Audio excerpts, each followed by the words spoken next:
अजिबात नाही. दोन गोष्टी शेतकऱ्याच्या हातामध्ये अजिबात कुठल्या नाही. कोण सांगेल? निसर्ग. Correct, very good. ताईंसाठी टाळ्या वाजवा एकदा. दुसरं भाववाढ. चला, येस. पहिलं बटन त्यांनी दाबलं, एबीसी काउंट मारेगा फॉरवर्ड करतो. कोण गेले? टाळ्या वाजवा. मार्केटचा भाव. मार्केट हातात नाहीये. दोन गोष्टी शेतकऱ्याच्या हातामध्ये आहेत. कुठल्या आहेत? खर्च कमी करणे. येस, टाळ्या वाजवा. दिली मी. आणि दुसरं व्यवस्थापन. जवळ आला. चला, अजून खर्च कमी करणे. दुसरी गोष्ट शेतकऱ्याच्या हातात आहे, उत्पादन वाढ. कोण म्हटलं? तुम्ही. Yes, very good. इन्क्रिएट टाळ्या वाजवा. उत्पादन वाढ आणि खर्च कमी करणे हे शेतकऱ्याच्या हातात आहे. मग आम्ही ठरवलं की ज्या दोन गोष्टी शेतकऱ्याच्या हातामध्ये आहेत त्याच्यावर काम करायचं. आता ही स्पर्धा खरीपाची आहे, सगळ्यांना मान्य. 36 पीक आहेत त्यामध्ये. खरीपाची स्पर्धा पाणी फाउंडेशनला का घेतली? गरीबातला गरीब भारतातला माणूस खरीपामध्ये पेरणी करतो, मान्य. गरीबातला गरीब पावसावर अवलंबून असणारी शेती आहे. म्हणून आपल्याला उन्नती कोणाची आणायची? गरीबातल्या गरीब माणसाची आणायची. म्हणून पाणी फाउंडेशनने ठरवलं खरीप पिकामध्ये स्पर्धा करायची. खरीपाची लागवड करताना शेतकऱ्याचा खर्च कशावरती? तुमच्याकडे कापूस होत असेल, सोयाबीन होत असेल, तूर होत असेल, मुख्य पिके हीच असते आणि मका असेल. याचा खरीपामध्ये लागवड करताना मुख्य खर्च कशावर आहे?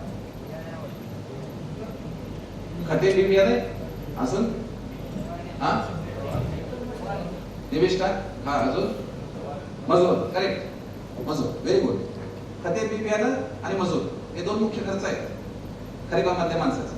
तो जेव्हा एकटा असतो, तेव्हा त्याला दुकानदार उभा करतो का? 10 रुपये कमी करतो का? एकटा असेल अजिबात नाही. कापसाचं बियाण्याचं पाकिट आणायला गेला, 10 रुपये कमी करतो का दुकानदार? नाही. मग तो संघटित झाला. बघा, द्राक्ष असतात ना, द्राक्षाची पाटी पहा. द्राक्षाची पाटी सुट्टी द्राक्ष ठेवलेली असतात बघा पाठीमध्ये एका. ती सुट्टी द्राक्ष खायला गोड असतात, बरोबर? गोड असतात सुट्टी द्राक्ष. दर कमी असतो त्याचा, तरी ग्राहक घेत नाही त्याला, कारण का? सुट्टा येते. माणूस गड पाहिजे. किंमत कशाला आहे? संख्येला आहे, डोक्याला आहे. मग माणूस संघटित झाला. पाणी फाउंडेशनने हेच ठरवलं की या समाजाला संघटित करूया. आणि संघटित झाल्यावर काय होतंय? खते, बी बियाणं याचा खर्च कसा कमी होतो याची छोटीशी व्हिडिओ पाहूया आणि मग आपण पुढे सरूया. यंदा जे आपले 4 पैसे कसे वाचतील त्याच्यासाठी आपण ते मीटिंग आयोजित केली होती. ह्याच्यात गेल्या वर्षी कशी आपल्याला दूध स्वस्त भेटलं पाहिजे अशी खरेदी आपण तयारी करत बंपर डिस्काउंट मिळवायचाच असा ठाम निर्धार केला आणि त्याच्यासाठी एक स्ट्रॅटेजी ठरवली. 910 सवलत किती मिळाली? प्रति बॅग 1000 रुपये पैसे वाचले. एकटा असता जर वाचले असते का इतके? एकूण पैसे किती वाचले म्हणजे शेतकऱ्याचे? 910 गुणिले 1000, 9,10,000. पेरणी पूर्वी कुठं गेले? कोणाच्या खिशात गेले? शेतकऱ्याच्या खिशात गेले. म्हणजे खर्च एकटा नव्हता, संघटित झाले म्हणून वाचला ना. संघटित व्हायची ही जर गोडी लागली तर काय होते ते सांगतो तुम्हाला. याच गटामधल्या वेगवेगळ्या लोकांना वित्ते साहेब 14 ट्रॅक्टर्स तुमच्या डीबीटीवर लागले. तुमचा अंदाज मला वाटते 1,00,000-1,15,00,000 रुपये आहेत.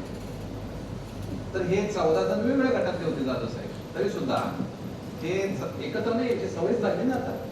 हे 14 जण एकत्र आले आणि त्यांनी डायरेक्ट कंपन्यांबरोबर बोलायला सुरुवात केली. आम्हाला एक ट्रॅक्टर घ्यायचा नाही, 14 घ्यायचे. किती कमी करणार? आणि आश्चर्य म्हणजे प्रति ट्रॅक्टर 45,000 रुपये कंपनीने त्यांना सवलत केली. एकटे असतं तर हे झालं नसतं. ट्रॅक्टर दारात यायच्या अगोदर प्रत्येकाचे 45,000 भाव. यांना हे असं काहीतरी करा हे कोणी शिकवलं? त्यांचं नाव मेंटॉर. लक्षात आलं का तुम्हाला? तुम्ही छोटी माणसं नाहीये. मेंटॉर हा दिशादर्शक आहे. त्यानं आपल्या गटाबरोबर, गटातल्या लोकांबरोबर बसून समजून वेगवेगळे प्रश्न लक्षात आणले पाहिजे आणि लक्षात आणून आपल्या शेतकरी गटांचा फायदा कसा होऊ शकतो. या गटामध्ये असे शेतकरी आहेत की ज्यांना कधी पाणी कमी पडते, मग ह्याला शेततळे देता येईल का? शेततळे देता येत नसेल योजनेतनं तर कुठेतरी एनजीओच्या माध्यमातून देता येईल का? अजून काही मदत करते. सातत्यानं आपली थिंक प्रोसेस चालू असली पाहिजे डोक्यामध्ये की या गटांना मी मेंटॉर कसा मदत करू शकतो, कशी दिशा दाखवू शकतो. प्रत्येक टप्प्यावरती मेंटॉरनं आता पुढं काय होणार आहे आणि ह्यांना एकत्र आणून कशी दिशा देता येईल याचा विचार केला पाहिजे. मित्रांनो, हे काम करत असताना मला वाटते की जो आनंद आहे तो आनंद खूप मोठा आहे. सहज गंमत मी तुम्हाला सांगतो, आमच्या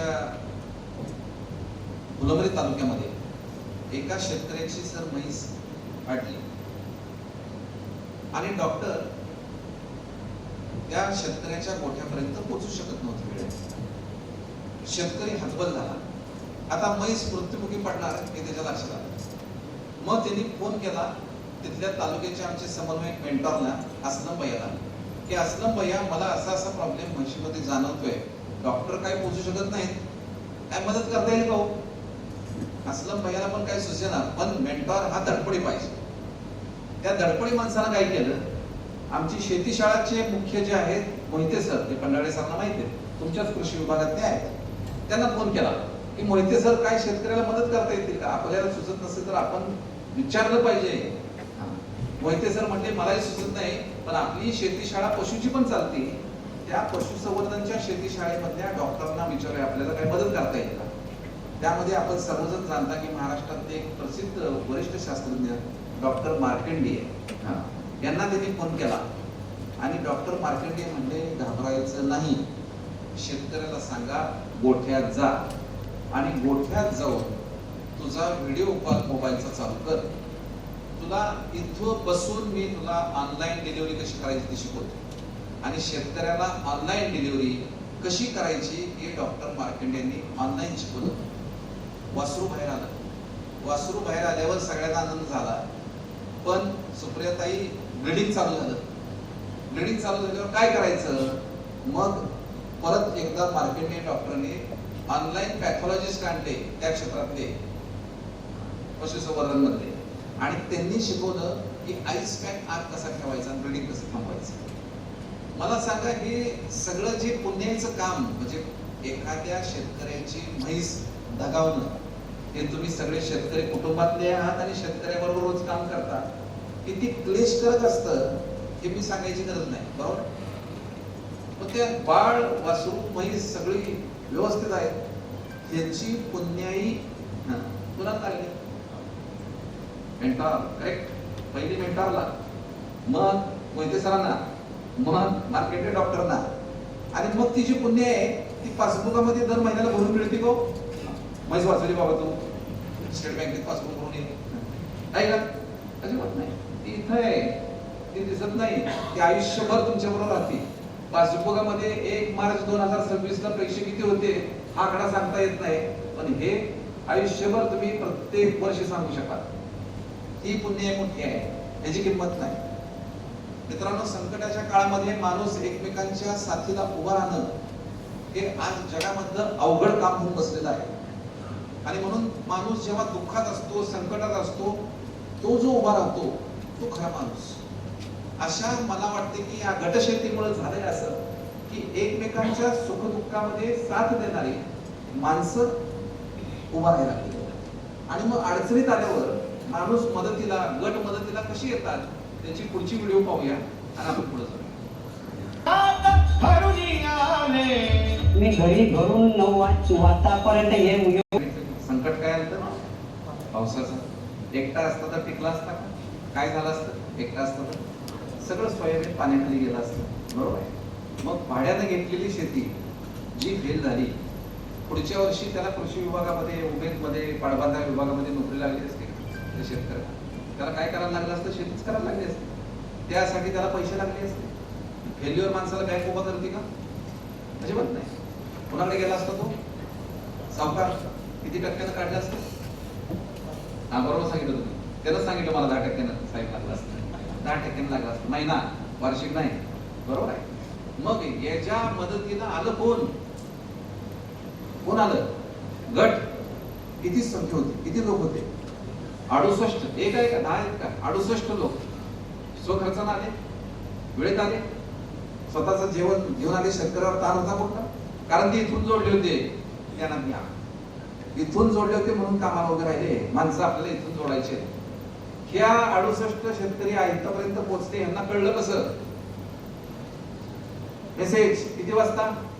रात्री 8:30 वाजता टाकला कोणी? मेंटॉर. लक्षात आलं? मेंटॉरला समस्या जाणून घ्यायच्या म्हणून त्याचं नातं गटाबरोबर असलं पाहिजे. मला नेमलंय, मला तुला काहीतरी भार, उगीच काहीतरी करायचं आहे मला, करू नका. अनेकाचा जीव वाचवाल असा. यानं आत्महत्याच केली असती नंतर. एक पाय चिखलात निघून याचा जीव वाचवण्याची पुण्य त्या मेंटॉरला लागलं. याची किंमत नाही, त्याच्यामध्ये इन्क्रिमेंट मिळणार नाही, पदोन्नती नाही. हे केलं म्हणून पण वरच्या दरबारात आहे, वरच्या दरबारात आहे सगळा. मित्रांनो, अशा कठीण प्रसंगी माणूस माणसापाशी उभा राहतो. हेच मला वाटतं की खूप महत्वाचं काम आहे. सर, मी कोल्हापूर जिल्ह्यामध्ये अशी एक कार्यशाळा घेतो. माझ्या कार्यशाळेनंतर आभार प्रदर्शन पण ठेवायचं नाही सांगितले, फक्त ऐकायचं लोकांचं, उगाच त्या फॉर्मॅलिटीत अडकायचं नाही. तिथले उपविभागीय कृषी अधिकारी म्हटले, हा नियम जरा बाजूला ठेवूया डॉक्टर, मला 5 मिनिटं बोलायचं आहे. बोला म्हणतं सर. ते उठले, स्टेजवर गेले आणि 2 मिनिटं अक्षरशः ढसाढसा रडत आहे. जाधव साहेब, मला वाटलं माझ्या संवादामध्ये, कारण मी जरा मोबाईल नीट उलटा ठेवा, बंद करा, असं जरा शिस्तीने येत लावतो. एक वेळा अपमान वाटतो माणसाला. मी म्हटलं, माझ्याकडनं सर काही चुकून अपमानित शब्द गेले असतील तर मी जाहीर ते तुमची माफी मागतो. माझा इथं आले, माझा हात धरला, म्हणले, डॉक्टर साहेब, नाही, माझा भाचा 10 दिवसापूर्वी मृत्युमुखी पडला. त्याला 5 चुलते आहेत आणि तेवढीच भावंड आहेत. एकही माणूस म्हणजे माझ्या भाच्याच्या अंत्यविधीला आला नाही. का आला नाही? तर म्हणजे वेळ नाही. वेळ का नाही?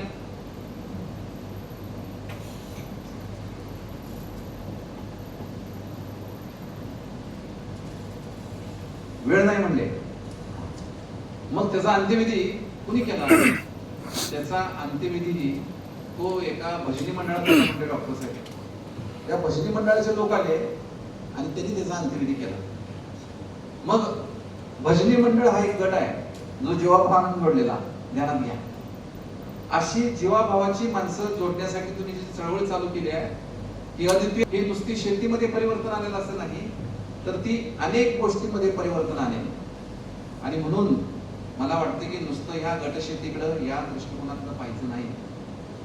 आपल्याला जे बघायचं आहे ते माणसामधलं परिवर्तन, गावामधलं परिवर्तन. गावाच्या गाव मित्रांनो, राजकारणानं, जातीभेदानं, वेशानं तुटत चाललेली आहे. ही तुटणारी गावं जोपर्यंत आपण सांगणार नाही तोपर्यंत प्रश्न सुटणार नाही. सर, काही महिन्यापूर्वी मी तैवानला गेलो होतो. तैवानमध्ये एक आंतरराष्ट्रीय परिषद होती. त्यामध्ये एक कीनोट स्पीकर होतो, 3 स्पीकर होते आणि मग 54 देशाचे लोक त्या परिषदेला उपस्थित होते. मी सहज वेगवेगळ्या देशाच्या लोकांना विचारत होतो, काय परिस्थिती आहे, कसं आहे. तर त्यामध्ये मला युक्रेनची मुलं भेटली आणि युक्रेनच्या मुलांनी मला सांगितलं की डॉक्टर साहेब, आमच्या देशामध्ये रशिया आणि युक्रेन युद्धामुळे 70% युवक मृत्युमुखी पडलाय. आमच्या अनेक घरामध्ये फक्त लहान मुलं ओरडण्याचा आवाज येतो. ना तिथं आई आहे, ना तिथं त्यांच्या घरात बाबा आहे, ना तिथं आजी आहे, ना तिथं काकू आहे, ना मामा आहे. आमच्या सगळ्या वॉटर बॉडीज ज्या आहेत, सरफेस वॉटर ज्याला आपण म्हणतो, या सगळ्या दूषित केलेत म्हणले या रशियानं. सगळे इलेक्ट्रिकल टॉवर्स आमचे उडवलेले आहेत. त्यामुळे घरामध्ये फ्रीज बीज काही चालत नाही. आतल्या आत म्हणजे भाजीपाला आम्ही पिकवतो, तो सोलर ड्रायर करतो आणि तो खातो. जिथं लहान मुलं ओरडतात त्यांच्या घरामध्ये जायचं, त्या लहान मुलांना आपल्याकडे जे आहे ते द्यायचं आणि बसायचं. आणायचं तर किती घरी मुलं. आमचं सरकार एवढी मुलं हुडकूही शकत नाही. 2 माणसं अहंकारी जन्माला आल्यावर तो परिणाम खालपर्यंत देशावर भोगायला लागतो. आज गावामध्ये अशा प्रकारची द्वेष असलेली माणसं जर निर्माण झाली, आपल्या देशावर दुसऱ्या कुणीही आक्रमण करायची गरज नाही. आपला देश अंतर्गत दृष्ट्या तुटून जाईल. म्हणून बाबांनो, या गटशेतीच्या माध्यमातून एक कोहेसिव्ह ग्रुप आपला असा तयार होणार आहे जो गाव दूषित झाला तर त्याला नीट करणार आहे. पुढच्या काळामध्ये राजकारण इथलं बदलणार आहे. जर गावामधली पाणी पुरवठ्याची विहीर जर दूषित झाली तर आपण त्यामध्ये TCL पावडर टाकतो, ट्रायक्लोरिनेटेड लाईम पावडर. 1000 मिलीला 5 ग्रॅम तिचा डोस आहे. अख्खी टँकर उभा करत नाही त्या TCLचा विहिरीपाशी घेऊन. गाव सुद्धा आपलं असं दूषित झालेलं आहे. या दूषित झालेल्या गावाला अख्खं गाव बनवायची गरज नाही, हा गट सुद्धा शुद्ध करू शकतो. आणि म्हणून मला वाटतंय की ह्या गटाकडं वेगळ्या दृष्टिकोनातून मेंटॉरनं पाहिलं पाहिजे. मानवी गुंतवणूक, चांगली प्रामाणिक माणसांची फळी उभा करण्याच्या दृष्टिकोनातून आपण ह्याच्याकडे पाहिलं पाहिजे. मगाशी जसं मी सांगितलं की 2 गोष्टी शेतकऱ्याच्या हातामध्ये आहेत आणि 2 नाहीत. त्यामधल्या आपण खर्च बघितला, खते, बी बियाणं, निविष्ठा आणि मजूर. पुढचं जे आहे तुम्ही म्हणला की उत्पादन वाढ आणि व्यवस्थापन शेतीमध्ये. उत्पादन वाढ हे रॉकेट सायन्स नाही. तुम्हाला योजनेतनं बियाणं नुसतं दिलं, उत्पादन वाढतंय का? नुसता गट तयार झालाय, उत्पादन वाढेल का? 100% एकत्र मजुरी केली, उत्पादन वाढेल का? एकत्र येऊन खरेदी केली, खर्च कमी झाला, उत्पादन वाढेल का? नाही वाढणार. उत्पादन वाढीसाठी हवंय काय हवंय? हा जी व्यवस्थापन. हा खर्च कमी झाला का? खर्च नुसता कमी केला. टेक्नॉलॉजी, ज्ञान. कुठल्याही क्षेत्रामध्ये जर सरस्वती प्रसन्न असेल तरच लक्ष्मी प्रसन्न आहे. मित्रांनो, मी स्वतः एक सर्जन आहे, माझा मुलगा एक सर्जन आहे, माझी आई डॉक्टर आहे, होती, आई नाही आता. माझी पत्नी डॉक्टर आहे, माझे सासरे डॉक्टर आहे, माझा मेहना डॉक्टर आहे, माझी मेहनी डॉक्टर आहे, माझा साडू डॉक्टर आहे, माझ्या साडूची बायको डॉक्टर आहे. किती डॉक्टर सांगितले? दम लागला ना तुम्हाला? आमची इंडस्ट्री आमचं हॉस्पिटल आहे. आमच्या इंडस्ट्रीमध्ये जेव्हा पेशंट येतो तेव्हा आम्ही त्याचं बाहेर आमचा असिस्टंट असतो, तो नाव, गाव, पत्ता, फोन नंबर सगळं लिहून देतो आणि असं तोंड सुद्धा वर काढत नाही. म्हणतो 300 द्यायचे, 300. तुम्ही म्हणता का कापूस दिसलाय या वर्षी 100 कमी करतोय का आपला बाबा? अजिबात नाही. तुम्ही 300 मला देता, 300 देऊन आत येता. आत आल्यावर माझ्या खुर्चीच्या समोर बसता.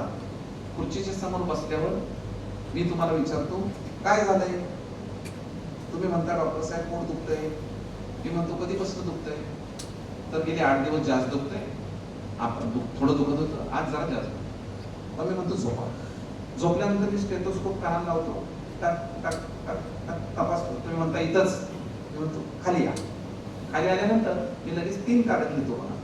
रक्त लघवी तपासणी, सोनोग्राफी आणि गोळ्या औषध. मी सांगतो रक्त लघवी तपासणीला इकडे जायचं यांच्याकडे, सोनोग्राफीला इकडे जायचं यांच्याकडे, आणि गोळ्या औषध आपल्या इथं खाली मेडिकल आहे त्यातच मिळते. आता आम्ही सुद्धा सगळे गटाने काम करायला लागलोय.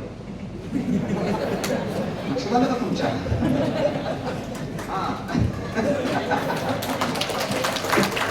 मित्रांनो, सगळ्यांच्या संघटना झालेत. तलाठ्याची संघटना आहे, ग्रामसेवकाची आहे, कृषी सहायकाची आहे, उमेदची आहे, सफाई कामगाराची आहे. बरोबर आहे. कुणाच्या नाही, फक्त एकाचे नाही. कुणाचे नाही? शेतकऱ्याच्या संघटना आहेत.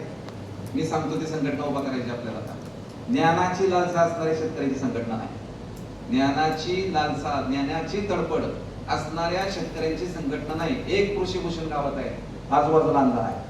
कृषी भूषण ज्ञानी आहे, कर्तृत्वान आहे, म्हणून तो कृषी भूषण झालाय. त्याच्या शेतीत बदल आहे, इंडस्ट्रीत त्याच्या बदल आहे, पण तो आसपास त्याचा प्रभाव नाही झालेला. म्हणून आपल्याला संघटना कोणाची उभा करायच्या? धडपडी ज्ञान असणाऱ्या, ज्ञानाची लालसा असणाऱ्या माणसांची संघटना उभा करायची, शेतकऱ्यांची संघटना उभा करायची. मग तुम्ही रिपोर्ट घेऊन येतात. आजकाल फास्ट झालंय सगळं जग. तुमचं तपासलं पोट की माझ्या मेलवर किंवा व्हॉट्सअपवर रिपोर्ट पडलेला असतो. तुम्ही येत असतो पर्यंत मी वाचलेला पण असतो. तरी सुद्धा मी म्हणतो हो काय झालंय सिस्टम आहे. हो मार्केटिंग आहे ये भी, हे समजना चाहिए. तर मग मी रिपोर्ट पाहतो. तुम्ही विचारता डॉक्टर साहेब काय झालं? मी म्हणतो तुला सकाळीच म्हटलं ना, उशीर केलास मला जरा दाखवायला, आता ऑपरेशन करावं लागतंय. ऑपरेशन करावं लागतंय म्हणता तुम्ही पुढचा प्रश्न मला कुठला विचारता? किती खर्च आहे, कोण कसं होईल म्हणत नाही. मग मी गोड बोलणार डॉक्टर आहे. मग मी म्हणतो का काळजी करतो बाबा? काळजी करायची पाठवून करून काळजी करायची नाही. तुम्ही माझ्या आईला दाखवता, माझ्या सासऱ्यांच्याकडे जाता, मी नसलो तर माझ्या मुलांना दाखवता. फॅमिली नातं आहे आपलं. जास्त लागत नाही, 70-80 हजार तयार ठेवतो. गोड बोलून सांगितलं मी, जास्त लागत नाही. 70-80 हजार ऐकल्यानंतर त्याच्या डोळ्यात जाधव साहेब खळलं दिशेने पाणी पाहतो आम्ही. त्या पाण्याच्या मागं असतं या वर्षी मुलीचं लग्न आहे, मुलाचं शिक्षण आहे, बैल मेला आहे, म्हैस साठली आहे, आई वडिलांचा आजार पण आहे, गेल्या वर्षीचा कापूस भिजला आहे, दुकानदार उदारी आहे, कर्जाचा डोंगर अजून फिटलेला नाही आणि पाणावलेल्या डोळ्यातून तो बाहेर जातो. बाहेर त्याची पत्नी बसलेली असते, ती त्याचे डोळे बघूनच ओळखते. ऑपरेशन सांगितलंय ना, काळजी करू नका.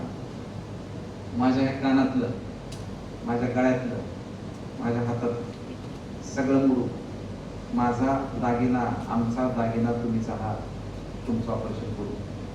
घाबरायचं नाही, मी आहे ना. तो म्हणतो तुझ्या कानात, तुझ्या हातात आणि तुझ्या गळ्यात इथे ती मलाच माहिती. तेवढ्यात आतल्याचं भागत नाही.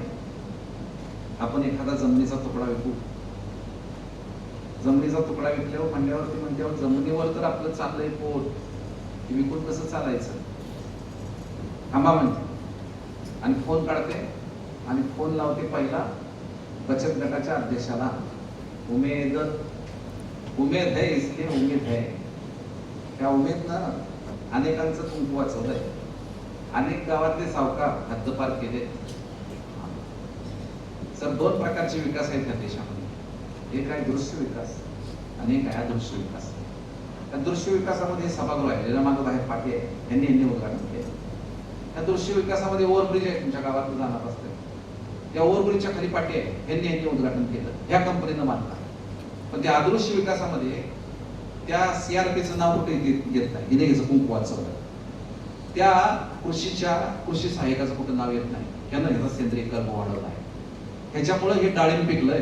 त्या डाळिंबावर त्याचं नाव नाही, ना केळीवर त्याचं नाव नाही, ना सीताफळावर त्याचं नाव नाही, ना ज्वारीच्या दाण्यावर त्याचं कुठं नाव नाही. त्यानं भयंकर प्रयत्न केले. म्हणून अदृश्य विकास करणारी दोन माणसांबरोबर पाणी फाउंडेशननं पार्टनरशिप केली, ध्यानात घ्या. त्यानं पार्टनरशिप जलसंपदा बांधकाम विभागाशी केली नाही, कारण तुमची जी नाळ आहे ना ती इथून आहे, हे आम्हाला माहिती आहे. म्हणून वी आर ग्रेट पीपल, तुम्ही छोटे नाही, ध्यानात घ्या. म्हणून तुम्हाला मी मगाशी म्हणतो ना, देवाने दिलेली संधी आहे ही समोर बसलेली, सगळ्यांना नाही मिळाली, दोनच माणसाला मिळाली. काहीतरी वेगळं फोकस ठेवून आपल्याकडचं ज्ञान फोकस ठेवून वापरूया. नाहीतर आयुष्याच्या रिटायर होताना तुम्ही म्हणता, रिटायर झाल्यावर मला खूप लोक म्हणतात की डॉक्टर रिटायर सिस्टीम मध्ये काही करणार, आता काहीतरी काम सांगा. म्हणजे सिस्टीम मध्ये असताना 50 ठिकाणी बोर मारतोय, पाणी कुठेच लागत नाही. आता दिली ना संधी बाबा तुला, तुझं ज्ञान वापर, 4 महिने गट करून दाखव, चांगला ज्ञानी करून दाखव. बरोबर आहे. तुम्ही 80,000 रुपये 70,000 रुपये कर्ज उमेद आहे का इथं? उमेद कोण बसलंय? संपली सर तर आहेतच. उमेदचं कोण आहे का? आहेत. हा नाही म्हणतं का कर्ज कोण? ऑपरेशन म्हणल्यावर 12% वार्षिक दर करेक्ट आहे, महिन्याला 1%. माझ्या टेबलावर 70-80,000 रुपये तुम्ही आणून ठेवता. जोपर्यंत मला लक्ष्मी दिसत नाही तोपर्यंत माझी सरस्वती चालत नाही. माझ्या बाजारामध्ये तुमचा मेलेला बैल, आटलेली म्हैस, मुलीचं लग्न, मुलाचं शिक्षण, दुकानदार उदारी, याची किंमत 0 आहे. खरं खोटा आहे? खरं ना?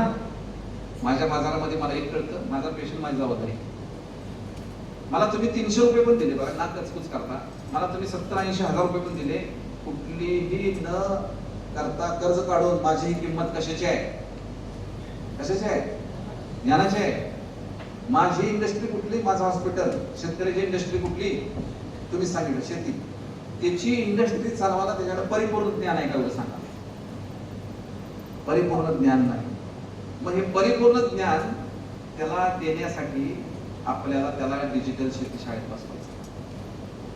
मी सरांच्या अनेक शेतीशाळा अटेंड केलेल्या आहेत. त्यामध्ये शेतकरी प्रश्न विचारतात, मला त्यांच्या संयमाचं खूप कौतुक वाटतं सरांच्या, पंडाळे सरांच्या. एवढा कापूस झाल्यावरती विचारतो त्यांना, सर बेसल डोस कधी देऊ? काय सर? बरोबर आहे. सर प्रेमानं सांगतात, आता ड्रेंचिंग कर. दोष त्याचा नाही, त्याला माहित नाही हे beginning, from the beginning we have to give basal dose. Basal dose आईचं दूध आहे. जन्माला बाळांचं आलं, ओरडा लागलं, पहिलं देतोय काय आपण? आईचं दूध, दॅट इज बेसल डोस. ते जर दिलं नाही 8 दिवस काय होईल? बाळ आजारी पडेल, नाही तर बाळ दगावेल. पेरणी करताना शिकवा त्याला, हे महत्वाचं आहे. That is mentor. आलं लक्षात? मी मगाशी म्हणलं पोती नाही उचलायची आपल्याला ज्ञानी करायचंय त्याला. हे घरातच घेऊन त्याच्या रानात जाऊन शिकवलं पाहिजे का? नाही. व्हिडिओ कॉल आणतोय मी आता. व्हिडिओ कॉल, घरात बसा, व्हिडिओ कॉलवर शेतकरी, टेक्नॉलॉजी, उत्तम काम करा. बघा, 1 महिन्यात तुम्ही म्हणाल पाणी फाउंडेशनला आहे ना, बरं झालं. 1 महिन्यात इतका त्रास होणार आहे का सगळ्या आता युद्धाचा? हे सर्वांना माहिती आहे. तुम्ही म्हणाल इकडे आहे ते बरं आहे. कारण शिकवायचं, ज्ञानी करायचं. आणि म्हणून मित्रांनो, आज शेती शाळा ही आपली संपत्ती आहे. शेती शाळेला आपल्याला एका शेतकऱ्याला, एक डॉक्टर म्हणून तुम्हाला मी सांगतो की डायबिटीस मध्ये आपण जगामध्ये 1 नंबरला आलो. आता कॅन्सर मध्ये आलो. घराघरात कॅन्सर पोचायला लागला. माझे डॉक्टर आहेच नाही, त्यांनी मध्ये मला एकदा येऊन आमच्या फोन केला, माझ्या क्लिनिकला या. मी म्हणलं काय? ते म्हटले की एक पेशंट आहे, आजोबा लहान मुलाला घेऊन आले, त्यांना मला समजून सांगता येईल, तुम्ही या. मी गेलो, तिला विचारलं, आजोबा लहान मुला घेऊन आले, तुला समजून सांगता का येत नाही? तर ते म्हणले त्या लहान मुलाची कंप्लेंट आहे, तो चालता चालता पडतोय. मी म्हणलं चालता चालता पडतोय म्हणजे काय होतंय त्याला? ते म्हणजे तिच्या दोन्ही डोळ्याच्या पुगळ्याच्या मागे कॅन्सर आहे, मला त्याचे दोन्ही डोळे काढायला लागले. आणि एक मला महिला म्हणून, आई म्हणून सांगायला जमेला झालंय. तुम्ही सांगू शकाल? आजोबाला सर मी आत घेतलं. आत घेतल्यावर बाबाला म्हणलो, बाबा जे झालंय त्याचा विचार नाही करायचा, जे होणार नाही त्याचा विचार करूया. बाबा म्हणजे झालंय काय बाळाला माझ्या? बाळाच्या दोन्ही बुबळाच्या मागे कॅन्सर आहे. तुमच्या नातवाचे दोन्ही डोळे जर काढले नाही तर नातू 2-3 वर्षाला सोबती आहे, टिकणार नाही. बाबा स्तब्ध झाले. स्तब्ध झाल्यावर मला म्हणले ऑपरेशन कधी करणार? मी म्हणलं 2-3 दिवसात करूया. ते म्हणले 15 दिवसांनी केलं चालेल का? मला वाटतं पैशाची अडचण असेल. अडचण आहे का म्हटलं पैशाची? नाही म्हणजे पैशाची अडचण नाही. मग काय अडचण आहे म्हणले डॉक्टर साहेब, माझ्या या 5वी-6वीतल्या नातवाचे तुम्ही आता 2 डोळे काढणार, या पुढच्या आयुष्यामध्ये माझा नातू माझी शेती नाही बघू शकणार, माझ्या बांधावरची झाडं नाही बघू शकणार, माझ्या विहिरीतलं पाणी नाही बघू शकणार, आणि सगळ्यात मोठी माझी श्रद्धा ज्याच्यावर आहे तो माझा पंढरपूरचा विठोबा आहे. या विठोबाचं दर्शन तो कधीच घेऊ शकणार नाही. हे सगळं त्याला पुढच्या 15 दिवसात दाखवून आणतो मग हे डोळे काढा. मित्रांनो, या छोट्या मुलाच्या डोळ्यापर्यंत कॅन्सर 2 गोष्टीने गेला. एक आहे जेनेटिक रिझन आणि दुसरा आहे अन्न. अन्न कोणाच्या हातात आहे? कोणाच्या हातात आहे अन्न? शेतकऱ्याच्या. वारेमाप खताचा वापर करायला लागला. आणि म्हणून ज्ञान परिपूर्ण नसल्यामुळे, मी म्हणत नाही ज्ञानी नाही, परिपूर्ण ज्ञान नसल्यामुळे माती परीक्षणानुसार खताचा डोस, किती माती परीक्षण आपण त्याचं बघतो आणि त्यानुसार तो करतो, मला तुम्ही सांगा किती जण फॉलो करतात? मेंटॉर म्हणून आपल्याला हे करायचं आहे. आणि आता संख्या कमी आहे आपल्याकडे, काय फार लोकांना शिकवायचं नाही, पण ह्यांचं बघून समाज शहाणा होईल. सावित्रीबाई बाहेर पडल्या, त्या एकट्या जर बाहेर त्यावेळेला कष्ट घेऊन बाहेर पडल्या नसत्या, द्रौपदी मुर्मू राष्ट्रपती नसत्या, प्रतिभाताई राष्ट्रपती नसत्या. आज इतक्या मोठ्या संख्येनं राजकारणात असू द्या, वेगवेगळ्या क्षेत्रात असू द्या, महिला दिसणार नसत्या. हे अवघड काम त्यांनी शिवधनुष्य उचललं या दोघांनी. मला वाटते की हे पुढच्या काळातलं शिवधनुष्य आपलं हे आहे. हा देश जर टिकवायचा असेल तर माती टिकली पाहिजे, आणि माती टिकवण्यासाठी त्याला ज्ञान दिलं पाहिजे. आणि म्हणून मित्रांनो, ही जी शेती शाळा आहे, डिजिटल शेती शाळा, यातनं तुम्हाला शेतकऱ्याला ज्ञानी करता येईल. शाळेमध्ये कोणीही हौसेनं आनंदानं पहिल्या दिवशी अजिबात गेलेलं नाही. शाळेमध्ये तुम्ही पहिला दिवस सगळ्यांचा आठवा.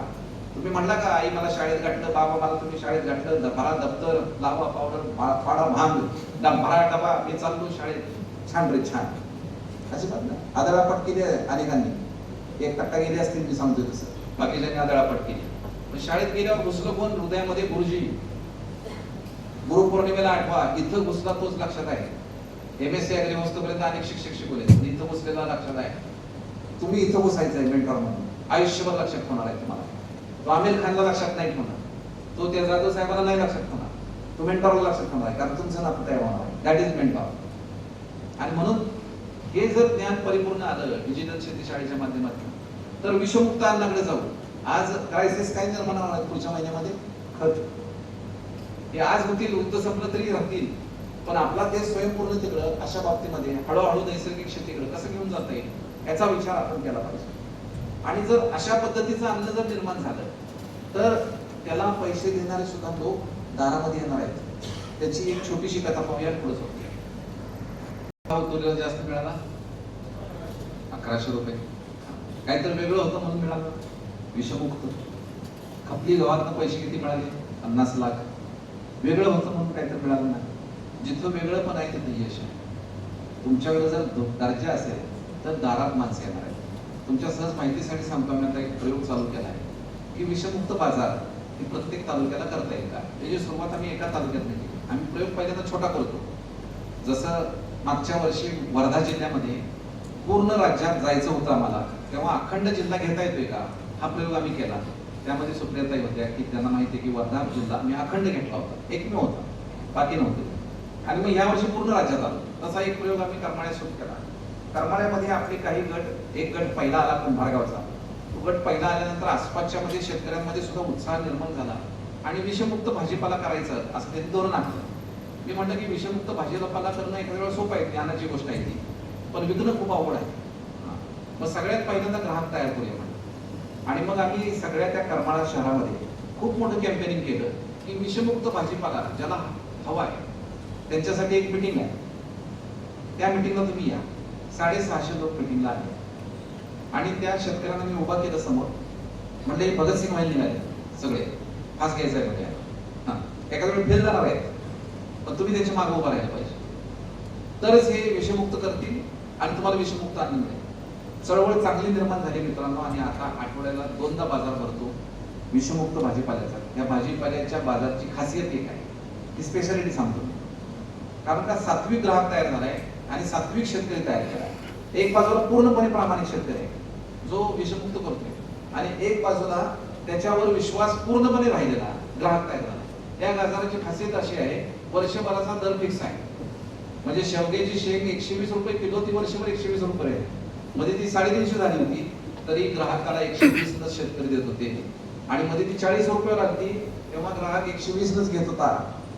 समजा तुम्हाला छोटं कुटुंब आहे आणि तुम्हाला 2 टोमॅटो 1 किलोचा दर आहे 80 रुपये, 2 टोमॅटो 2 वांगी एवढंच लागायचं आहे, तेवढं 2 घ्या. मी पाहिले त्या बाजारामध्ये अर्धा किलो भेंडी एका शेतकऱ्याकडे शिल्लक होती आणि 3 ग्राहक लाईन मध्ये उभे होते. 3 ग्राहक, कोणी दंगा घालत नाही, कोणी गोंधळ करत नाही. त्या 3 ग्राहकांनी अर्धाच किलो राहिले म्हणल्यावर वाटून घेतली तिघात अर्धा किलो. एखाद्या शेतकऱ्याचं नुकसान जर झालं क्लायमेटिक कंडिशनमुळे तर हे सगळे ग्राहक त्याचा खर्च भरून देतात. तू विषमुक्तच कर बाबा. एवढ्या 300-400 लोकांचा फार मोठा खर्च नाही ती वर्गणी. अशा पद्धतीनं मला वाटतं की हे झालं का, कारण 2 गोष्टी केल्या. प्रामाणिक माणसांची फळी शेतकऱ्यांची उभा केली आणि त्याच्यावर प्रेम करणारा ग्राहक निर्माण केला. आज जे महत्वाचाच प्रॉब्लेम आपल्या पुढे जो आहे, आज कांद्याचा दर 1 रुपये 50 पैसे 1 रुपये का आला कोण सांगेल? का झाला सर? काय इम्बॅलन्स झाला सर? एक्सपोर्ट करेक्ट, बरोबर बोलताय. एक्सपोर्ट कुठं होतो सांगा बघू. आता ह्या सगळ्या UAEचा मी सल्लागार आहे, युनायटेड अरब अमिरातचा, सगळ्या शेखांचा. पहिल्यांदा आपल्याकडचा हा जो कांदा तिकडे जात होता त्याला $500 फ्रेट लागायचा, म्हणजे खर्च घ्यायचा. तो आता $7,000 लागायला. 7,000 म्हणजे त्या बाजारात कांदा पोहोचायला खर्च येतो एका किलोला 162 रुपये एका किलोला. मग तुर्की, म्यानमार हे जे शेजारचे त्यांच्या इतर राष्ट्र आहेत त्यांना बोटीनं पाठवायला लागत नाही, त्यांचा माल रस्त्याने येतो, तर त्याला खर्च येतोय 70 रुपये. मग आपला कांदा कोण घेईल का? घेणार नाही. प्रॉब्लेम तिथं झाला आणि मग आपला कांदा इथे डब झाला आणि इथलं दर फेल गेली. आपली अंतर्गत बाजारपेठ मला वाटते की आपण स्ट्रॉंग केली पाहिजे. आणि त्या दृष्टिकोनातून काय लागतंय, किती लागतंय, किती पिकवा लागतंय, आपल्या छोट्या छोट्या गटाला छोटं काय काय करता येईल. आता ह्याच गटाला मी हेही सांगितलं, तिसरे नावाचं गाव आहे, एकत्र शेतकरी बसले होते. मी म्हटलं करणार काय आता, काय काय पुढचं काय विजन काय तुमचं? आपण बघा ना, आपलं विजन असलं पाहिजे ना पुढच्या 5 वर्षात काय. तर त्यांनी एकमेकांच्या मध्ये सर म्हशी घेतो, आता 1-2 प्रत्येक जण म्हशी घेतो. मी म्हटलं एक आयडिया देऊ तुम्हाला, द्या म्हणलं 1-2 एकानं म्हशी घेण्यापेक्षा तुम्ही 10 जण आहे ना, 10 जणांनी एकत्र म्हशी घ्या सगळ्या 20 आणि एकच गोठा काढायचा. त्या गोठ्यावर मॅनेजमेंटला डॉक्टर येईल. 10 जणांच्याकडे डॉक्टर फिरणं कठीण आहे, पैसे घालणं सुद्धा एकट्याला कठीण आहे. जनावर 10 एक असं नाही तर 10 असो, माणूस तेवढाच बिझी असतो. मला धाराच्या वेळेला त्याला तेवढं गेलंच पाहिजे. या निमित्तानं काय झालं, वर्कलोड डिस्ट्रीब्यूट झाला. कुणाला लग्नाला जायचं झालंय, माझे 2 साथीदार झालेला आहे. 2 मुलं मी अशी निवडलीत त्यातली की ज्यांना शेती नाहीये, त्यांनी थेट ग्राहकाला स्वच्छ दूध द्यायचं. 70 रुपये 80 रुपये काही जो दर ठरले त्याला 5 रुपये 10 रुपये लिटर मागे द्यायचे. वाहतुकीचा खर्च हा गटाचा आहे. उत्तम चाललंय. त्यातनं मग आता पुढचं आणलं, जे ग्राहक आता जोडलेत आपल्याला त्यांना सांगायचं की आमच्याकडे विषमुक्त भाजीपाला आहे, वहिनी वांगे आलेत पाहिजेत का, टोमॅटो पाहिजेत का, बांधावर झाडं लावायची मान्य आहे, शेतकरी नाही आपल्याकडं, पण 2 जांभूळ लावा, जांभळाच्या सीझनला जांभूळ असेल, फणसाच्या सीझनला फणस असेल. हा रोज आमच्या दुधाच्या निमित्तानं दारात माणूस आहे ना, त्याचं नातं तयार झालंय. म्हणजे दूधही जात आहे, भाजीपालाही जातोय आणि भाडंही जात आहे, आमची डाळी जाते. अशा पद्धतीनं मला वाटतं की आपलं लोकल मार्केट एस्टॅब्लिश केलं पाहिजे. हे कधी होईल तर उदयान मेंटर जोडला तर होईल. आणि म्हणून मित्रांनो, शेतकऱ्याची स्वप्न पाहत नाही, छोटी छोटी स्वप्न आहेत. त्याला लगेच काय लँड क्रुझर नको आहे किंवा डिफेंडर गाडीत त्याला फिरायचं नाही. त्याचं छोटं स्वप्न आहे, मुलाचं शिक्षण आहे, मुलीचं लग्न आहे, माझं घर आहे, माझं कर्ज भेटलं पाहिजे, बरोबर आहे. ही छोटी स्वप्न कशी साकार होतात ती शेवटच्या व्हिडिओ पाहूया आणि समारोपात घेऊया. पहिल्या वर्षी फेल गेला, बरोबर, काही झालं नाही. परत तो जिद्दीनं उभा राहिला आणि नंतर त्या काय म्हणल्या, कमी पाण्यामध्ये येणाऱ्या पिकाचा अभ्यास केला, तूर पिकली आणि तुरीमध्ये मला 90,000 रुपये झाले. नंतर कांद्यात 1.5 लाख रुपये झाले. एकूण मिळून नफा. जसं पैसे येत आहेत तसं मी घर बांधते, बरोबर आहे. मग अपयश आल्यानंतर त्यांना टिकवून ठेवण्यासाठी सहकार्य कोणी केलं? हरलाय पण उभा राहायचं आहे, हे काम मेंटॉरचं. आणि म्हणून तुम्ही छोटे नाही. ही फिल्म सर मी नगरमध्ये दाखवतो, अहमदनगरमध्ये ताई आहेत सुनीता ताई, आणि योगायोगानं त्या मिटिंगला, म्हणजे आपल्या मिटिंगला त्या यायचं काही कारण नाही, पण ते आल्या होते, मी आलो म्हणून ते मागच बसले होते. हां, मी काय एकदम ओळखलं नाही. म्हणजे डॉक्टर साहेब आता फिल्म जी दाखवली त्याच्यातली हिरोईन मीच आहे म्हणली. आणि मला सांगायला तुम्हाला आनंद वाटतो, म्हणजे डॉक्टर साहेब तुमच्यासारखाच माझा मुलगा आता या शेतीच्या जोरावर MBBS झाला आणि मुलगी B.Pharm करते आहे. ही फिल्म मी नागपूरला दाखवली, आज इथं दाखवली. तशी नागपूरमध्ये मी माझं जण उठले, ते कृषी विभागात होते, आणि सर म्हणले की जी फिल्म तुम्ही दाखवली ना, सुनीताताईंच्या गटांचा मेंटॉर मीच आहे म्हणजे. पांडुरंग कुठे वेगळीकडे आहे का? सुनीताताईत पण आहे आणि आमच्या कृषीच्या त्या मेंटॉरमध्ये पण आहे. देव दुसरीकडे कुठं नाही बाबा. माणूस उभा करतो, त्याला मदत करतो, त्याच्या संकटात उभा राहतो, त्याच्या अडीअडचणीला साथ देतो, तोच खरा मला वाटतं की तो देव. त्याचीच पूजा केली पाहिजे मानवाने. दुसरा कुठलाही देव ह्या सृष्टीवरती नाहीये. तो पक्षात असेल, तो प्राण्यात असेल, तो माणसात असेल, तो हवेत असेल, पाण्यात असेल. आणि जेव्हा जेव्हा अडचणी असतात तेव्हा तेव्हा मला वाटते की शास्त्र मदत करतं. बघा, आपल्या आसपास हवाई आहे आणि पाणी. पाण्याला आपण काय म्हणतो? अमृत म्हणतो. आणि हवेला आपण काय म्हणतो? प्राणवायू म्हणतो. हा उपलब्ध आहे, सहजरित्या उपलब्ध आहे. जेव्हा परिस्थिती गंभीर होते, गंभीर, तेव्हा तीच हवा व्हेंटिलेटर मधून द्यायला लागते. आणि जेव्हा परिस्थिती गंभीर होते तेव्हा तेच पाणी आम्ही सलाईन मधून देतो. हवेतनं, व्हेंटिलेटर मधनं हवा आणि सलाईन मधनं पाणी, हे काय? हे विज्ञान आहे. म्हणून आपल्याला शेतकऱ्याला ज्ञानी आणि विज्ञानाची कास धरणारा तयार करायचं. नुसतं बियाणं उपयोगाचं नाही, त्याची उगवण क्षमता महत्वाची आहे, त्याची बीज प्रक्रिया महत्वाची आहे, त्याचं 2 ओळीतलं अंतर महत्वाचं आहे, त्याचं व्यवस्थापन महत्वाचं आहे. त्याच्याकडे येतो त्याला. जर व्यवस्थापन जर शेतीमधलं चुकलं तर सगळं बिघडतंय. तुमचं सगळं चांगलं आहे, गटाने एकत्र आणलं, एकत्र खरेदी केलं, बघा सगळं. पुन्हा मी तुम्हाला माझ्या इंडस्ट्रीमध्ये आणतो, माझ्या इंडस्ट्रीमध्ये तुमचं ऑपरेशन करायचं ठरलं, बरोबर आहे. आम्ही पण SOPचं पालन करतो. SOP आहे आमची सुद्धा, स्टँडर्ड ऑपरेटिंग प्रॅक्टिसेस. हां, त्यामध्ये काय, तुमचं अगोदर सगळ्या तपासण्या आहेत. मागल्या दिवशी तुम्हाला मी सांगतो, आदल्या दिवशी ऍडमिट व्हायचं, उपाश कुठे राहायचं, NBM, no meal before the surgery.